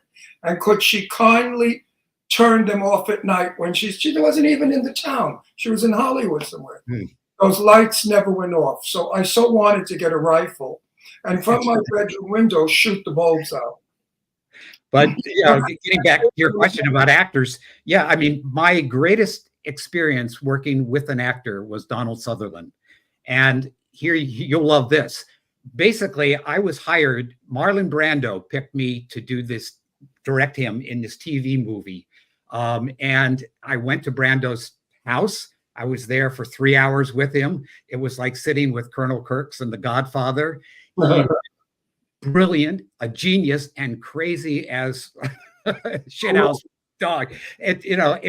But I could ask him a question and he'd go, when I first did, and he'd go off onto some tangent, but eventually come back and answer that question. But just as a storyteller and just to be in his presence was amazing. But, we went up to Toronto. We started to prep the picture. I was picking locations. And suddenly I get a call from CBS, because this was the CBS movie. He said, Marlon, I don't think is going to be doing this now. I was like, what? Why? He says, well, he's changed his mind and he doesn't want to play the father figure. He wants to play the son, who was like, I don't know, 30. And I said, are you kidding? What did he say? Yeah, he wants to, as Marlon would say, I want to be on the back of a motorcycle and throw toilet paper to the pool. And of course, CBS went, no, not at $1 million a week, which is what his check was. So we got Donald Sutherland, and that was the greatest blessing in my entire career, because Donald, every night when we wrapped, he'd say, what are you doing, Governor? And I said, I'm having dinner with you, sir. And that's what we would do. And we'd go over the next day's work, and he would cut lines from himself because he just said, I'm acting that, I'm doing that. And I love that, because to me, the movies were movies when they were silent, when they were universal. It was like, as D.W. Griffith said, it was our first universal language. You could play it any place for any age, and it worked. So whenever I'm doing things, because of my mime background, I'm always looking for what is it that the actor's doing? What is it that the shot's doing that speaks to you beyond just the words? Real quick, hang on, wait. I don't want to one-up you. I sound like I am, but I'm not. But my niece, Mary Brando, was married to her Marlon Brando's son. Wow. So I have a lot of stories about Marlon Brando, which I will not tell. I bet. Also, my very dear, wonderful friend, the fabulous actress, Lorene Landon. He might know Lorene Landon. Lorene Landon was lovers. After Mary divorced Christian, then Lorene went out with him. So I've got stories there also. Now, about Donald Sutherland, I could probably be sued for this, so I have to be careful. When I lived in Beverly Hills, my neighbor next door was Barbara, the one from Peyton Place, Barbara, the brunette actress, beautiful. Barbara, the hell was it? Perkins. Barbara Parker. Yes. Yeah. So my kitchen window looked into her patio, and she would wash her panties and bras and put them on the hedges to dry. Well, I could see in her living room, and I used to see Donald Sutherland there all the time. You're not going to expand. That's it. Okay. I don't want to get sued. You had me at panties. I was there. You can just stop there. That'll be good. I'm actually doing a movie with Wait, him so people now. say to me, you should write a book. I said, if I wrote a book, forget about it. So hang on. In the chat room, first of all, Mako VJ, the guy who actually said he sent me a message saying you should have Tommy McLaughlin on the show, and I said I don't actually know him. He said I'll ask him, and so that's how we got you on. So Mako, say hi to him in the chat room. Yes, thank you so much. I really appreciate it. Great And to be also, with you guys. B. Claudia just bought your book, and she said she can't believe it that you opened for the Doors. Yeah. Tell us something about that, because the music people will really Wait a like minute, it. what does he do? I thought he's a director. He's a director, he's an actor, he's a musician. What kind of Yeah, as I've started to say that, that I was doing film and I was a magician when I was a kid. When the Beatles hit, that was it. The hair went. I got kicked out of 7 high schools in this town because I wouldn't cut my hair because I was in a band. But we were on the Sunset Strip opening for Love, for Pink Floyd, for the Animals, and for the Doors. We're And actually really good friends. we're going to be the band, the Sloths. We're going to be at the Whiskey A Go Go next month, January 14th. And we're going to be opening for Love once again. It's the Whiskey's 60th anniversary. So they're having us back because, yeah, we were teenagers in those days. And it was amazing to be around people who eventually became, legends, like obviously the Doors. Oh, I met so He many. was exactly as you saw him pretty much in that movie. He wasn't all there all the time because he just, he had so much talent. He was, I don't know, he just sort of had to keep medicating himself with that What's the name of your group? The Sloths. sloth. Sloths. Sluts? Sloths, like the cute little furry animals, except we're not very cute with the So, paws. one question. I don't know how old you are, but I go back to the days of Mama Cass. Of what? I'm sorry. Mama Cass. Mama Cass. Oh yeah. Oh yeah. I was at a party with her on Laurel Canyon. So I don't know. It has to be at least my age. I don't want to give away your age, but I'm 83. Oh yeah. Well, yeah. I'm 10 years younger. I'm 73. So I knew the older rock groups than you. I was around when listen, Doris Day, Peggy Lee were the thing. And then the next morning came rock and roll. So I was at the birth of rock and roll. Nobody liked it. All the white people, I must tell you, the real Republican white people, they didn't like it. They thought that the black performers shouldn't be performing, and anybody that listens to black rock groups were weird or whatever. It was a terrible time, and nobody speaks about that. That's what pisses me off. But early rock and roll groups, like the Doors, like Chicago, any of those groups, Country Joe and the Fish, any of those. Do you know who Country Joe and the Fish is? No, Yeah. Country Joe. Yeah. I saw him perform in Monterey. I mean, all the groups you're mentioning, other than the Doors, were all Monterey pop. Country Joe was before your time. Anyway, No, he saw them in concert. did you know who the Ink Spots were? Of course. They started the black group singing, and everybody that was white was up in arms. What is this? These black people. So it was a terrible, terrible time for rock and roll. And thank God, over the years, the white people started to educate and hear the music and see the talent. And then came along all the Four Tops and all those guys. And then came Johnny Mathis, who made He loves Johnny Mathis. the best singer in the world. Yeah. Nobody sings better than So Johnny. hang on, wait a second. I Wait want a to minute, go my back. question to you is, how did you feel about the changing of music from ballads, from Frank Sinatra and Peggy Lee to rock and roll? All I can say is it's a generational thing. I mean, every generation has to discover their own, music, what they love.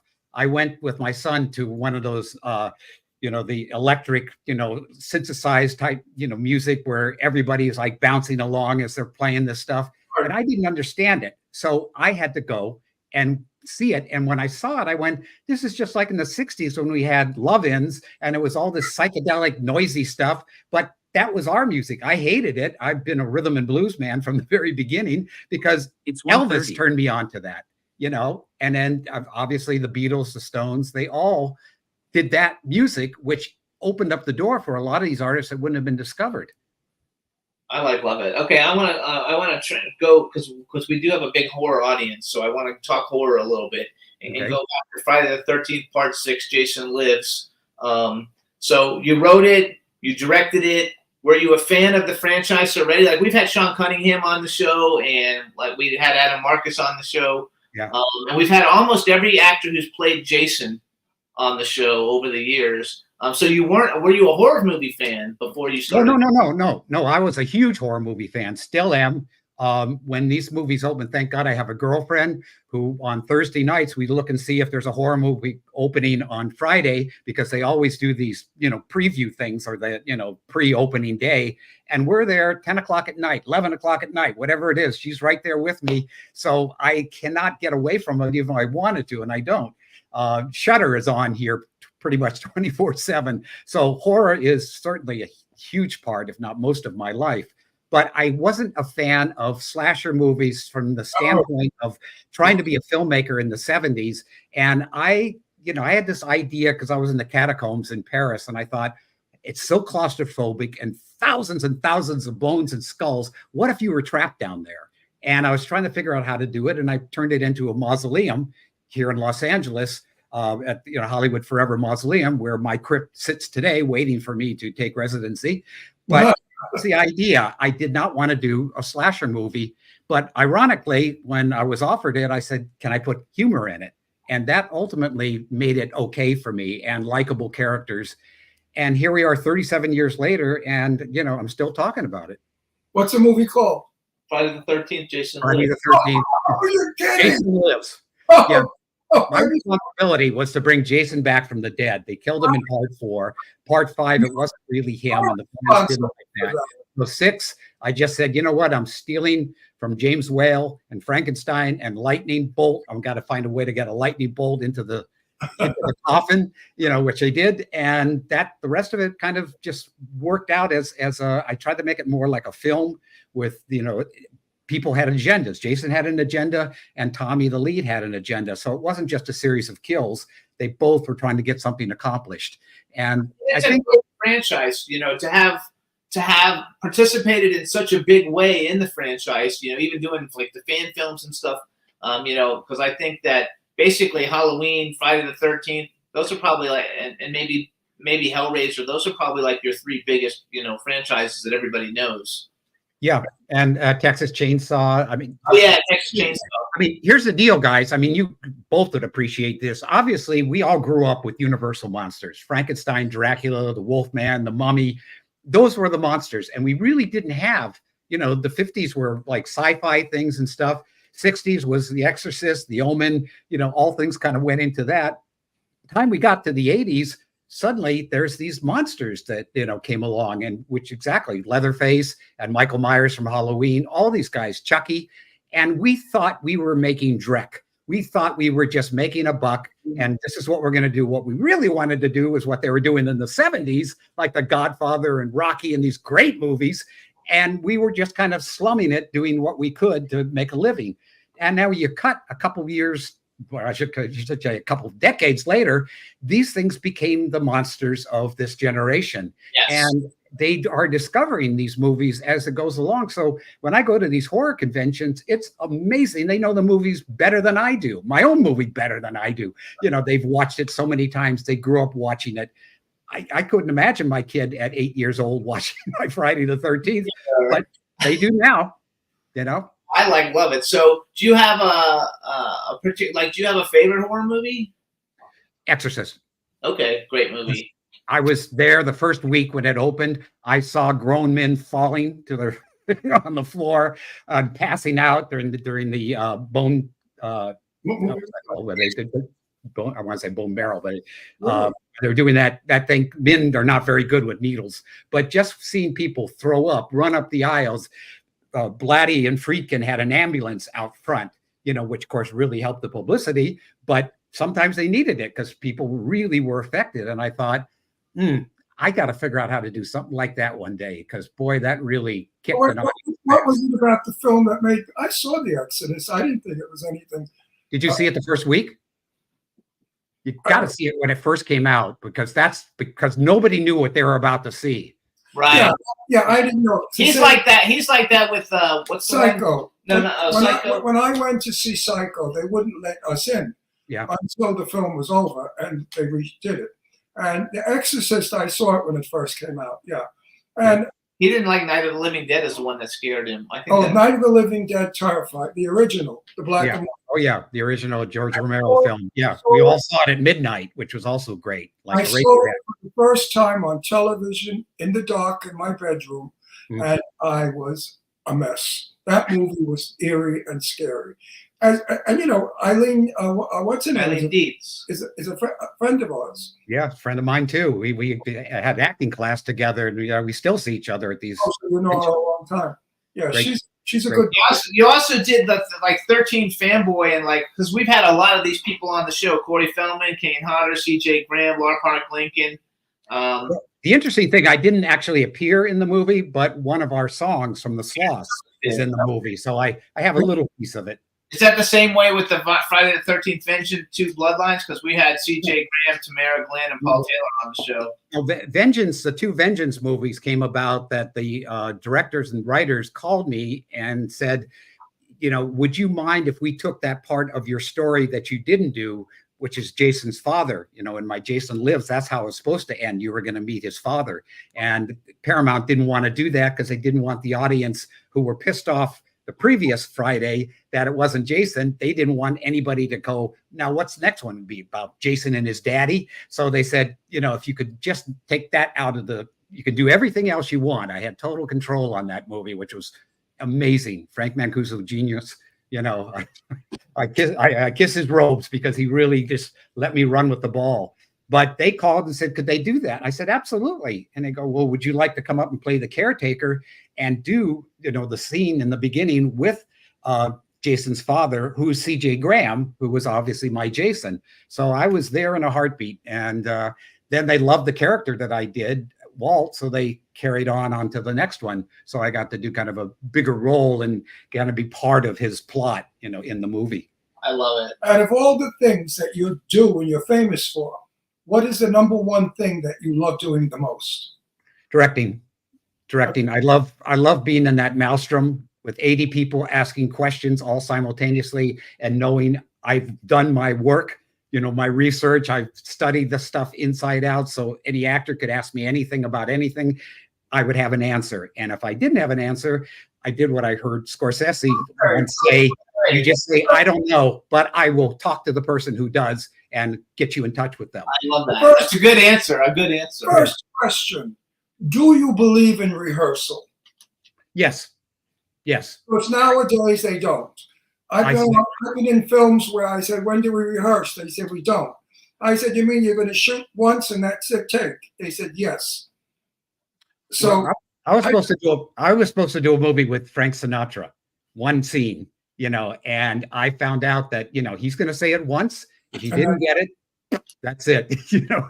And so there are certain stars that are very much about, we're not going to go take after take while you see if you can find it, you know. So I've had to balance myself, just like if I have an actor in a scene who's a method actor and the other came from improv, you know, and all the other different, you know, acting techniques, you have to kind of handhold them through each one of those things and hope that the person who's great on the first take is going to still be great, you know, on the third take, because that's when the other actor starts to get his sea legs.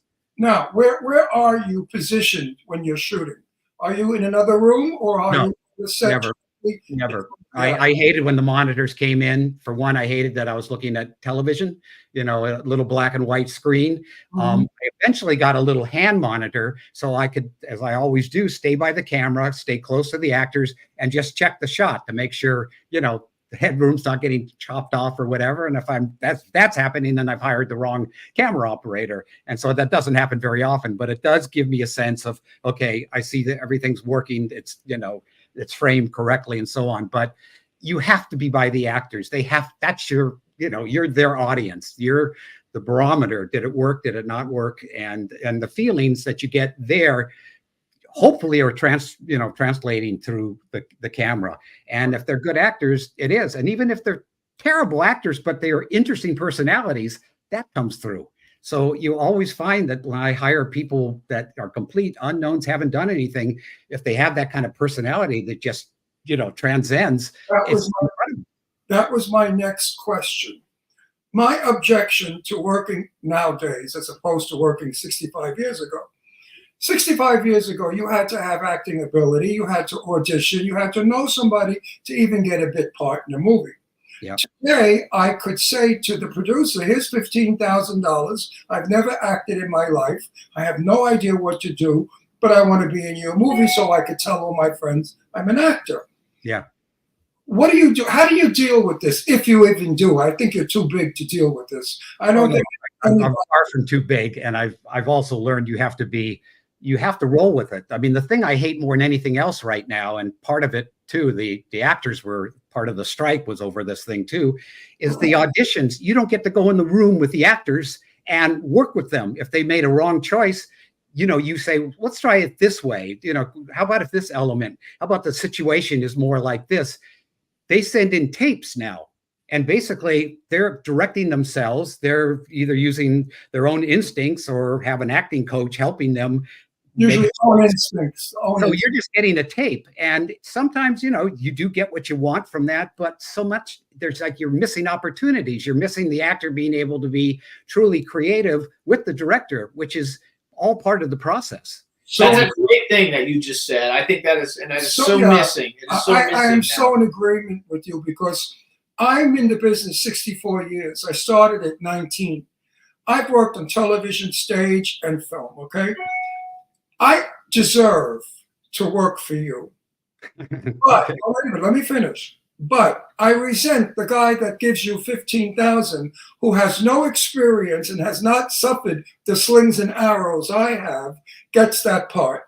Because you 15. Do you follow what I'm saying? I earned earned that part for you. I deserve that part for you. I can give you the best performance you ever could get. And you're going to hire some shithead for $15,000 to portray. You see, this is what I hate about the business. I make it very vocal on my Facebook page. I announce it to all the producers I know. Stop bringing in the I want to show off to my friends actor. Everybody and their mother wants to be an actor today. You could be nobody, jerk, a drugged up asshole, and you get a part in a movie.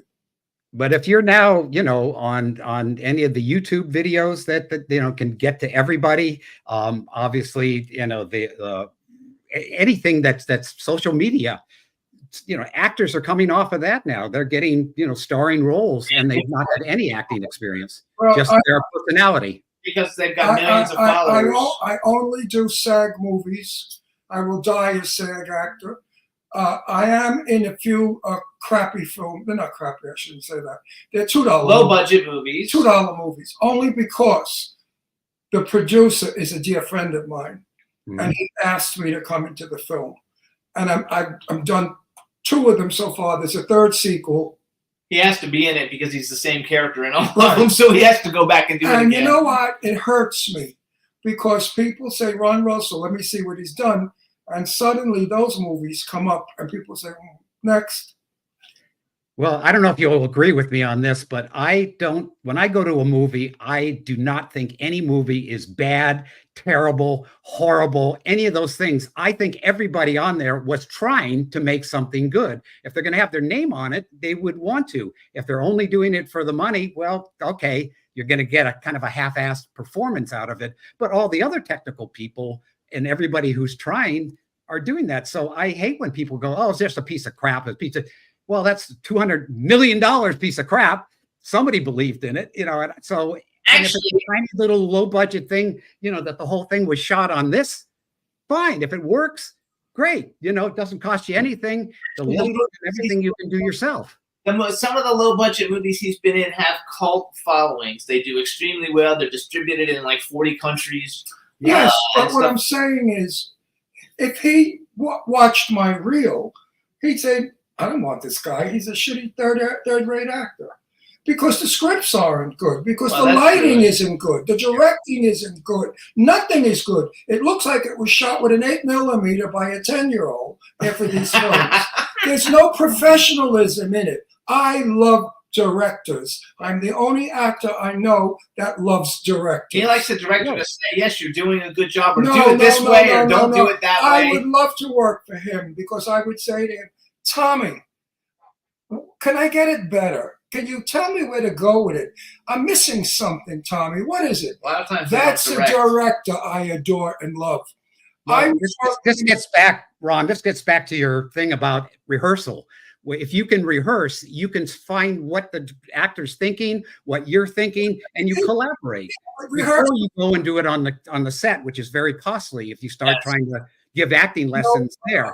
You want the actor to know and make a choice and be solid with it. And if something happens, these little films. I'm from the table reading day.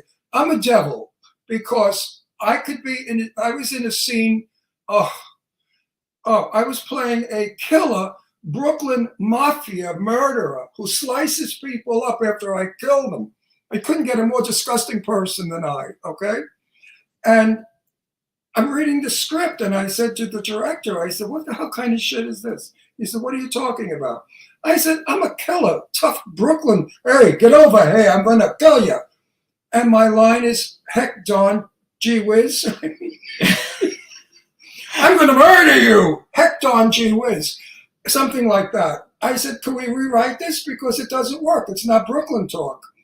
And the line was, oh, you mean that joint up there where they serve the coffee the coffee cups that smell like dirty ass? That was the line. What a line. Is that the coffee cups up there where it smells like dirty ass? So we shot it, but we took out that line. They should have kept it, actually. No, we did shoot it with it. And when the film went to Europe, it did so well. And the people loved that line. So you What see, was the name of the film, Ron? can I give it? I was called don't the name of care. the film. Oh, Big Freaking Rat. Big freaking rat. Ah, okay. About a big killer rat. Huge. They built this big Volkswagen Hang sized on. rat. We have 3 minutes. I want to get some stuff in Oh, I here. love him. I want So him you back. guys, you can follow Tommy on his Instagram. It's Tommy.McLaughlin. Don't make sure you put the dot in there. What do you have? Like, do you have anything current that we should tell people to go see, or we want to just say look you up on IMDb and go see everything? Well, we're putting together a show, kind of a reality show called The Cemetery Man, and I'm the Cemetery Man mainly because I have this obsession with. I'm still in my second act. My third act is once I'm behind the marble there in the Cathedral Mausoleum, with Rudolph Valentino right down the hall. I was gonna And say, Peter Lorre around the corner from me. But that, we're doing this reality show, which hopefully we finally get before the cameras top of this year. I've got another thing I'm writing, directing, and also starring in that we're going to do down in Texas. That's called M, the letter M. No relationship to the Peter Lorre M, but it's also very dark. Like I mentioned, we're going to be the Sloss, which if you go on the sloss.org, you can see some of the stuff, or even go on YouTube and just put the Sloss Band. You'll see a lot of my craziness on stage. I'm a completely different personality up there, which is a lot of fun to escape into. So and Facebook, all that stuff, you got to kind of do the media because you got to, hopefully find that person that comes in and says, I like what you're doing. Let's do something together. So it's so different now. I'm going to ask you a question, and I want an honest answer, or don't answer it at all. Are you expensive? Am I expensive? I hate to tell you, there's an old saying, you have to love something so much that you would do it for free. Okay. That's true. And there's a lot of people out there. When we did this movie about AIDS with Molly Ringwald and Martin Landau and Lee Grant, they were working for scale here in town because it was an important thing. It was that women could actually get AIDS, and nobody knew that. And after we finished the movie, when there was an 800 number you could call that Molly told you at the end, over 1 million women called. So this film ends up going into schools now as part of sex education and things. So, again, would we all done that for free? Yes, because it was important. Yeah, well, So, that's yeah. No, I'm saying Jimmy has a lot of films coming up that he's producing. I'm a producer. And they're all saying big budget. They're all up in the Not couple. big budgets. Well, they're in the millions. They're not $150,000. Oh yeah, they're not. I They're don't not do $150,000 movies. So, and I'm thinking that Jimmy should really talk to you because I think I love that. I think I'm also a union man all the way. Equity. Screen Actors, AFTRA when it was AFTRA, Directors Guild, and Writers Guild. let So me say this. they have me. I believe that you have the quality that we need to direct in some of today's movies. And I'm not flattering you. I'm being very businesslike and honest. I'm I honest. Honestly, not in Hang very. on. Shut up for people. I'm praising you. We got to go too. We're out of time. Hurry up. Some of the scripts need a good director. And I'm sure that Jimmy will call on you. I am Okay. actually. I've already. I really I've am. already like. pinned Tommy, I am the so people. impressed with all the answers you gave. You Okay. are working the way it should be worked. You're professional. Your ideas are perfect. I think any film And your history is I'm amazing. talking, please. Thank you. If I punch you. Hurry up. We're out of time. I think whatever film you're in, you'll make Sure. it right. And it's a pleasure knowing you. I'm glad to have spoken. I'm super glad too. So we want to thank you for coming on. Really, congratulations on a stellar career. I am going to be in touch with you. You forgot about the mime. Remember that, I used to do this for a I whole used year. to- And everybody, this is Tommy McLaughlin. Follow him on I wish you would Instagram give and check class- out his shows. I Thank wish you so much. I wish you would give classes to other directors. Yeah, you should. Anyway, I'm we gotta go. serious. We gotta go. We're I'm 2 minutes serious. over time. We're Some gonna of get yelled these at. directors, they really suck. Anyway, thank you so much. Oh, Thank Merry you, Christmas. guys. Please have a Merry Christmas, you and your Merry girlfriend and Thank your you. family. God bless you both. Thank you. Bye-bye. Bye-bye, Tommy. All right, Bye. everybody, that's it for this week. We'll see you Bye-bye, next baby. week for our Christmas show. Thank you so much, everybody, for tuning in. We'll see you next week. Have a great weekend. Bye-bye. Survive can turn out to be so wrong. Yeah, we in the mix. Yeah, we in the mix. It's another episode. Here we go. The Jimmy Star Show with Ron Russell. Interviewing the hottest, newest, and truest of today's celebrities. Make sure to subscribe so you can get notified weekly. Jimmy Star, he's the king of cool. Ron Russell, he's a gorgeous dude. Chat room is live and you would be a fool not to vibe with us at the Jimmy Star Show with Ron Russell. So come watch it live on W4CY Radio. Miss some past episodes? Download on iTunes. The Jimmy Star Show with Ron Russell. It's the Jimmy Star Show with Ron Russell.